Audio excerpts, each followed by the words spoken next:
Good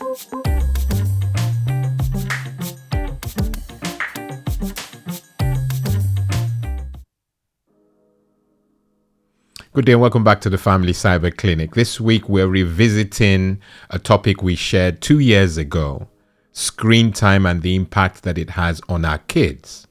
We're revisiting it because things have obviously changed and we want to carry you along with those changes. So we're going to broaden the scope of how we look at screen time. So rather than focus on don't spend time in front of the screen because it does this. We're going to look at 3 areas. We're going to look at the benefits. We're going to look at the time spent. And then finally, we're going to look at participation. Okay, so the benefits. Needless to say, in the age we're in, our kids need to learn technical skills. And they do that by using devices like the smartphones, the tablets, and laptops, workstations. They will need these to accomplish, things that they do in school, secondary, and tertiary. Whether they're interested in the arts, the businesses, design, they will need to develop technical skills. And spending time on these devices affords them that. So the devices act as tools for creation, discovery, and connection, and it should definitely be encouraged by us parents. Okay, I found out recently, not that I am a developer, but that you can learn how to code. So our kids are coding, so there are technical skills that they can develop via these devices. So we've looked at the benefits. Now we go to the second point, which is how much time are they spending? And crucially, that's where some of the negatives that we found based on our research, that's where they come from. Things like poor sleep. A kid who is spending times looking at a blue light is not going to sleep. I think there's evidence that blue light does not encourage sleep. It actually puts you off sleeping. And so, and we know that our kids need to rest, our kids need sleep. So that's a negative. Another negative will be the risk of obesity, anyhow you want to pronounce it, just eating uncontrollably because you don't want to stand up, you don't want to, do some exercise. That is definitely a risk. And the final risk will be the risk of a negative mental, social, and emotional outcome.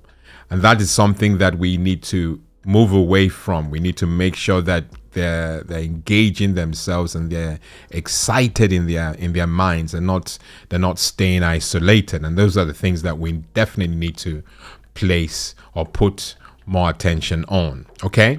And so you may be asking, so how do I prevent my young one from spending too much time? Shut down the screens before bedtime would be one for the kids, because we're going to do it appropriately, of course. You don't want to tell an 18-year-old that you've got to go to sleep, you have issues.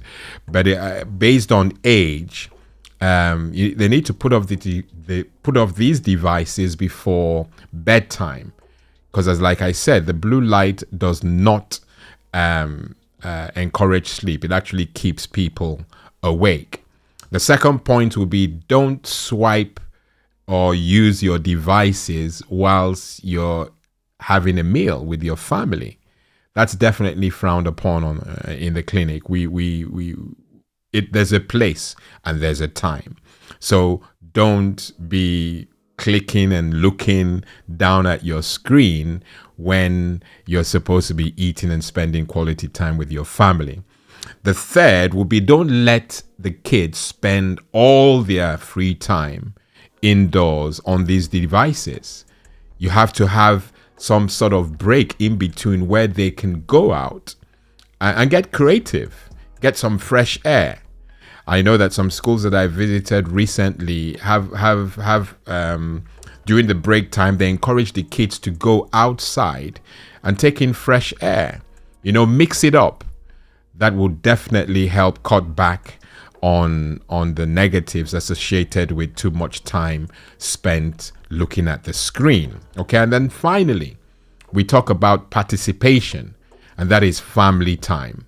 You know, you will not know how your young one is handling some things unless you watch them, you know, actually doing tech or spending time on the internet. You know, ask them what's your favorite game? You know, can you teach me? Get them excited about teaching dad or teaching mom. These things are crucial to help in the journey, because it's now a journey. It's not just a catch-all or one thing that will fit all. We've got to focus. We've got to mix it up and make sure that we are going on this journey with our kids. You know, don't say you don't have time. Make time for your kids. Okay. So we wanted to update the video that we sent out 2 years ago with this information, and perhaps it will help you in this whole journey of making sure that our kids are getting value and we're preventing the rogue from messing their time or messing with their time as they engage on the internet. Okay, good stuff. I hope you have benefited from this video. If you have, please share it with your friends and family, and don't forget to subscribe. I've been your host, Lawrence Idem. Until next week, God bless and goodbye.